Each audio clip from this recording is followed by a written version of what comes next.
আমাদের কতটুকু পর্দা করতে হবে, পর্দার ব্যাপারে জিজ্ঞেস করেছেন। জি,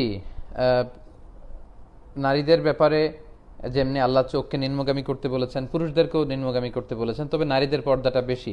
নারীদের পর্দার ক্ষেত্রে ওনাদের দেহের পোশাক ঢিলে ঢালা হতে হবে, পাতলা হতে পারবে না, এবং accept her face and hand, এই হাতের কবজি পর্যন্ত আর চেহারা এতটুকু শুধু খোলা রাখতে পারবে একজন নারী। এটা হচ্ছে সর্বোচ্চ ছাড় বা রুকসা। কিন্তু আজিমাত হচ্ছে চেহারাকেও ঢেকে রাখা, কারণ চেহারা হচ্ছে সৌন্দর্যের রাজধানী। একটা মেয়ের সৌন্দর্যকে বুঝতে হলে আমরা তার চেহারার দিকে তাকালেই বুঝতে পারি।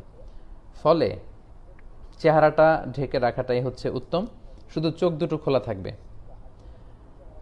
আম্মাজান উম্মু সালামা রাদিয়াল্লাহু তাআলা আনহা, উনি ওনার দুই চোখ খোলা রাখতেন না। উনি বলতেন যে দেখার জন্য তো এক চোখই যথেষ্ট, সো আমি দুই চোখ খোলা রাখবো কেন, আমি একটি চোখ খোলা রাখবো।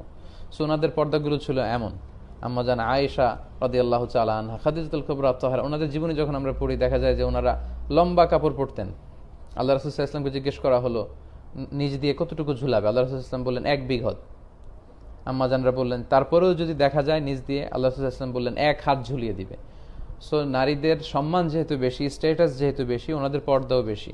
আমরা দামি জিনিসকে কিন্তু মানে এক্সপোজড করে রাখি না। 1000 টাকার কচকচে নোট কেউ পকেটের অর্ধেক এদিক বের হয়ে আছে, অর্ধেক পকেটের ভেতরে, এভাবে কিন্তু রাখি না। আমরা একেবারে ভেতরের পকেটে রাখি। দামি জুয়েলারি অর্নামেন্টস আমাদের ঘরের সিন্দুকের ভেতরে রাখি। সো নারীদের যেহেতু সম্মান বেশি, ওনাদের পর্দাও বেশি। সো আজিমাতের সাথে যেন আমরা আমল করতে পারি। কিন্তু ওয়ার্কিং প্লেসে অনেক জায়গায় সিকিউরিটি পারপাস চেহারা খোলা রাখতে হয়, সেক্ষেত্রে ওনারা যদি রাখেন এটাও হিজাব, তবে এটা রুকসাতের উপর আমল। আল্লাহু আলাম।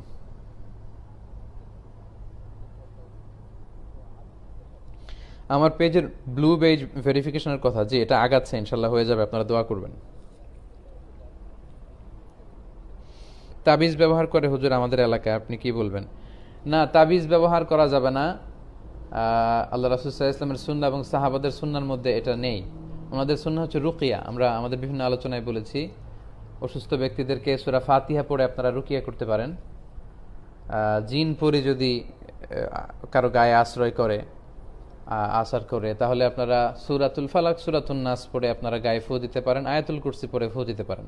এই রুকিয়াগুলো পড়ে বাচ্চাদের উপর যদি জিন ভূত আসর করে, আউযু বিকালিমাতিল্লাহি তাম্মা মিন কুল্লি শাইতানিন ওয়া হাম্মা ওয়া মিন কুল্লি আইনিন লাম্মা, এই দোয়াগুলো পড়ে আপনারা ঝাড়ফুঁক করতে পারেন।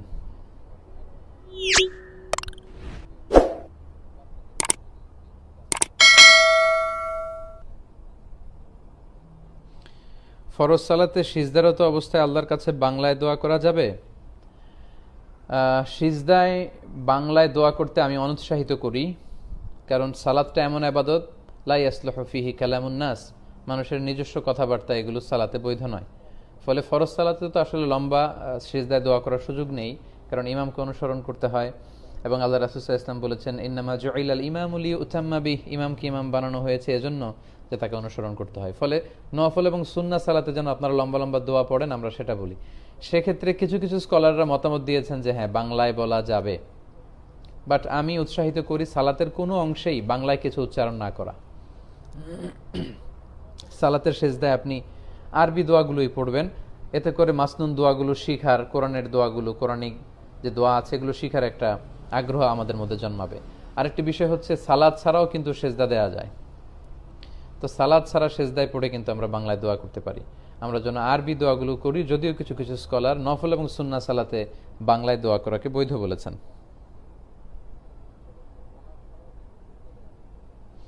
আমেরিকা থাকেন একজন, বাসার বাইরে অন্য কোথাও ল্যাট্রিনে পানি থাকে না টিস্যু দিয়ে। আচ্ছা, সেক্ষেত্রে যদি খুব বেশি ছড়িয়ে যায় টয়লেট করার সময়, তাহলে তো আপনাকে পানি ইউজ করতে হবে।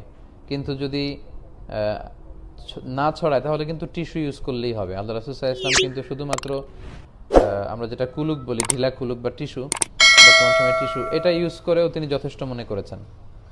কারণ তখনকার সময়ে আল্লাহ রাসূল সাল্লাল্লাহু আলাইহি ওয়াসাল্লাম সাহাবাদের খাবারগুলো ছিল রুটি খেতেন, খেজুর খেতেন, বার্লি খেতেন, জব খেতেন, গোশত খেতেন। তো এতে ওনাদের যে স্টুলটা ওইটা ওই রকম হতো। ফলে শুধু টিস্যু তখন তো ছিল পাথর, ওইটা ইউজ করলেই হতো। কিন্তু আমরা অনেক সময় দেখা যায় যে আমরা শাকসবজি খাই বেশি, ডাল খাই, লিকুইড খাবার, ফলে আমাদের টিস্যু ইউজ করতে হয়, পানিও ইউজ করতে হয়, তা না হলে আমাদের পরিচ্ছন্নতা হয় না। সো আমেরিকাতে যিনি থাকেন সেক্ষেত্রে আপনাকে সাবধান হতে হবে, আপনার বড় ওয়াশরুম বাসা থেকেই সেরে যেতে হবে, যাতে করে মাঝ পথে কখনো আপনার ওয়াশরুমের কারণে আপনার পবিত্রতা নষ্ট না হয়।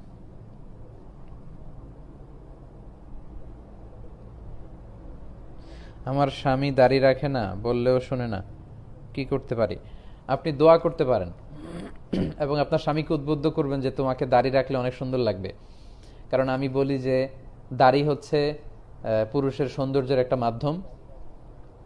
কারণ সিংহের কিন্তু কেশর থাকে, আমি বলি সিংহের গায়ে এই গলার এদিকে অনেক কেশর থাকে। সো পুরুষ হচ্ছে সিংহ, তো একটা সিংহের কেশর কেটে দিলে তাকে খুব একটা সুন্দর লাগবে না, অসুন্দর দেখা যাবে। সো দাড়ি যারা রাখে তাদেরকে আসলে অসুন্দর লাগে না। এখন এটা পশ্চিমা বিশ্ব বুঝতে শুরু করেছে, আপনারা দেখবেন যে পশ্চিমা বিশ্বের অনেক সেলিব্রিটিরাও এখন দাড়ি রাখতে শুরু করেছে। সো মানুষ এটা আস্তে আস্তে বুঝতে শুরু করবে। এবং আল্লাহ রাসূল সাল্লাল্লাহু আলাইহি ওয়াসাল্লাম বলেছেন যে ওয়াফুল লোহা, যে মোচকে খাটো করো আর দাড়িকে ছেড়ে দাও। সো মোচ খাটো করা, দাড়িকে লম্বা করা, এটা হচ্ছে বিশ্বাসীদের আইকন, মুমিন পুরুষদের আইকন। সো আমরা যেন দাড়ি রাখি, এবং দাড়ি হচ্ছে একমাত্র সুন্নাহ যেটা সাথে নিয়ে আপনি কবরে যেতে পারবেন।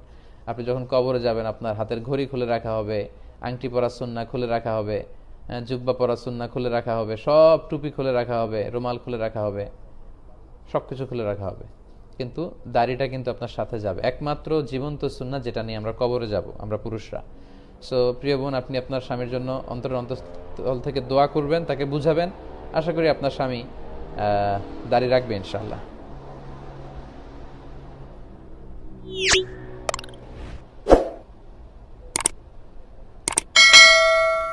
খাদিজাতুল কুবরা তাহেরার ব্যাপারে আমি কি বলেছি এ নিয়ে প্রশ্ন করছেন অনেকে।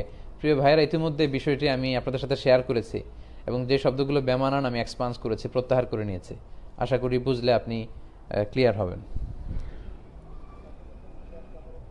মিজানুর ভাই, প্রতি সপ্তাহে একবার করে লাইভে আসুন।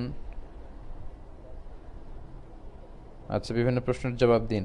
ইন্ডিয়া থেকে, আসাম থেকে আসাদুল হক লিখেছেন, ইন্ডিয়ার ভাইরা আসলে অনেক নক করেন আমাদেরকে, আমাদের আসলে অ্যাকোমোডেট করার সুযোগ হয় না।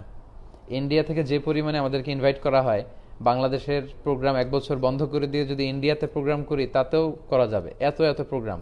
কারণ ইন্ডিয়াতে অনেক বাংলা ভাষাভাষী মুসলমান ভাই বোনেরা আছেন যারা আমাদের আলোচনা শুনেন। প্রিয় ভাইরা, আপনাদেরকে আমরা খুব ভালোবাসি, খুব পছন্দ করি, আপনাদেরকে আহলান ও সাহলান। কিন্তু বাংলাদেশের যে এত এত তাফসির প্রোগ্রাম, এগুলো করেই আসলে আমরা অনেক সময় শেষ করতে পারি না, ফলে ইন্ডিয়াতে যাওয়া হয় না। অফ সিজনে যদি সুযোগ হয় কখনো ইন্ডিয়া ভিজিট করে আসব, আপনাদের সাথে দেখা করে আসব, কোরআনের কথা শেয়ার করে আসবো ইনশাআল্লাহুল আজিজ। জিনা থেকে কিভাবে বাঁচবো হুজুর? আমি বর্তমানে রিলেশনশিপে আছি না। আমার হালাল হারামের আলোচনায় আমি বলেছি যে আপনার শুধু যেটা খাবেন, আমরা অনেক সময় মনে করি এটাই হালাল হতে হয়, এজন্য কোনো মুসলমানকে পর্কের আইটেম দিলে খায় না, মানে শুকরের গোশত দিলে খায় না, মদ দিলে খায় না, কিন্তু ঘুষ খায়। আপনি শুকরের গোশত যেমনি খাচ্ছেন না, এটার ব্যাপারে সচেতন, আপনার ইনকামটা হালাল হচ্ছে কিনা ওইটাও সচেতন হতে হবে। শুধু খাদ্য হালাল হলে হবে না, your food should be halal, your drinks should be halal, your income should be halal, your relationship should be halal, your entertainment should be halal, whatever you watch in YouTube that should be halal. আপনার হালাল হতে হবে, ইনকামটা হালাল হতে হবে। বিবাহ ছাড়া সব ধরনের নারী পুরুষের এই ধরনের সম্পর্ককে ইসলাম অ্যালাউ করে না, এটার কোনো ধরনের লেজিটিমেসি নেই। তাই আমি প্রায় বলি যে বিয়ে করুন, হালাল উপায়ে আপনার যৌবনকে উপভোগ করুন।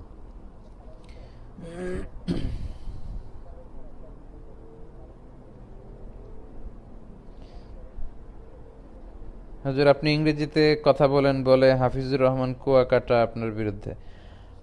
ইংরেজিতে কেন কথা বলি এটা প্রায় বলেছি, আসলে আমরা অভ্যস্ত। আমি মাস্টার্সের রিসার্চ করেছি ইংলিশে, পিএইচডি রিসার্চ করেছি ইংলিশে, ফলে কিছুটা অভ্যস্ত। আবার আমাদের অনেক শ্রোতা আছেন যারা ইংরেজিতে কিছু টার্মিনোলজি ইউজ করলে বুঝতে সুবিধা হয়। ইউরোপ আমেরিকার, বিশেষ আমেরিকার অনেক গার্ডিয়ানরা বলে যে হুজুর আর একটু বেশি যদি ইংরেজি শব্দ আপনি ব্যবহার করেন আমাদের ছেলে মেয়েদের বুঝতে হুজুর খুবই সুবিধা হবে। ওরা born and brought up in America, আমেরিকায় জন্ম, আমেরিকায় বড় হয়েছে, আপনার আলোচনাগুলো খুব বুঝতে পারে, আর একটু বাড়িয়ে বলেন। তো প্রিয় ভাইয়েরা, বিষয়টি হচ্ছে এমন যে শ্রোতাদের মধ্যে অনেক ক্লাস থাকে, ফলে সবগুলো খেয়াল করে আমি আলোচনা করবার চেষ্টা করি। যিনি আমার বিরুদ্ধে হয়তো বলেছেন, উনি হয়তো বুঝতে পারেন।